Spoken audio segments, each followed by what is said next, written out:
Good day, children. Today we are going to deal with the next poem of our literature textbook. This is a poem written by an Irish poet and dramatist, Mary O'Neill. And the name of the poem is The Wonderful Words. Before we start the poem, let me ask a question to you. What makes human the best creation of God from others? Yes, it is the ability of us to think and speak. We all have different thoughts in our mind, and it is must to give expression to those thoughts, ideas, and feelings, isn't it?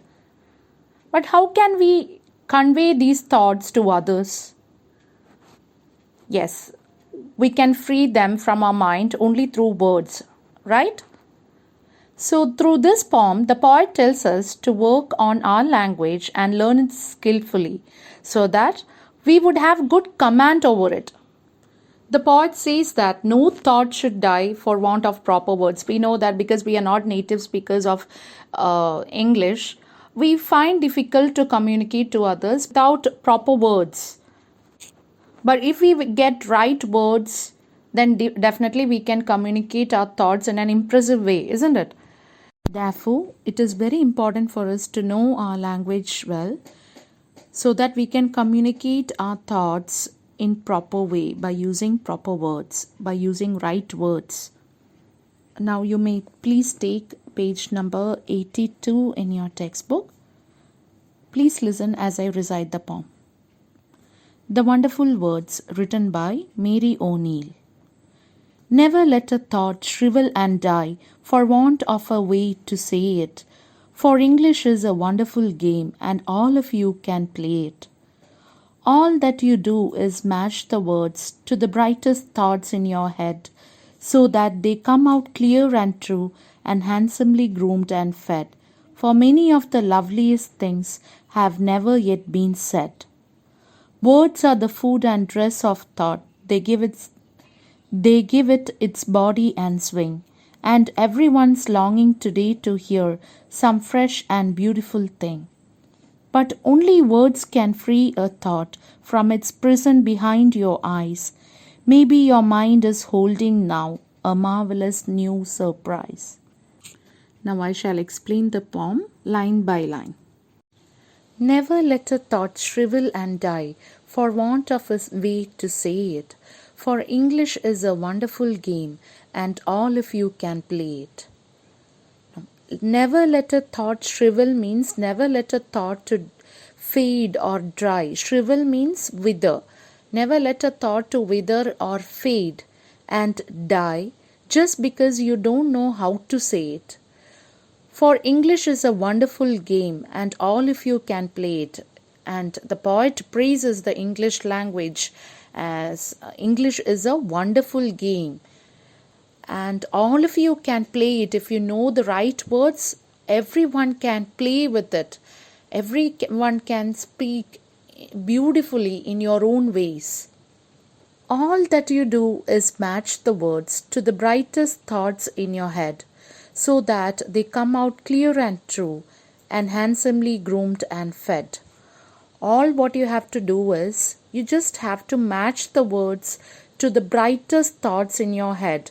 Whatever thoughts you have in your mind, you just have to match it with right words so that they would come out in a very clear and effective way. And handsomely groomed and fed. And handsomely groomed and fed means it would come out beautifully prepared. For many of the loveliest things have never yet been said. Even now, even till now, many of the beautiful things are not yet said, just because people don't know how to use the right words or how to express it in right way. There are yet many good things, the most beautiful ones, which have not been said and done, just because people don't know the right words and knowledge how to express it. So through these lines, the poet is laying stress on learning a language correctly and completely. Now let's look at the next stanza. Words are the food and dress of thought. They give it its body and swing, and everyone's longing today to hear some fresh and beautiful thing. The poet says that words give a structure to any thought or idea in our minds. It's these words that make our thoughts appear beautiful and pleasing. The words give our thought a body or makes them lively. And everyone is longing today to hear some fresh and beautiful thing. Every one of us are waiting to hear new ideas and beautiful things, isn't it? But only words can free a thought from its prison behind your eyes. The poet says that our thoughts are imprisoned just because we don't have right words to express it. Only the right words can free a thought from our mind. Only words can provide them a way to come out. Finally, the poet says that maybe your mind is holding now a marvelous new surprise. And the poet says that maybe our mind must be holding a great surprise. And if we get the right word to express it, it will turn out as an amazing thought. It is quite possible that the thought may be marvelous. So, through this poem, again, the poet is emphasizing that we should know our language very well.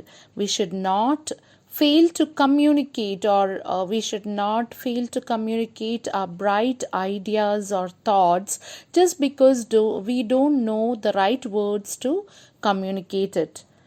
I hope that you have understood the beautiful message that the poet has tried to convey us through this poem. Thank you.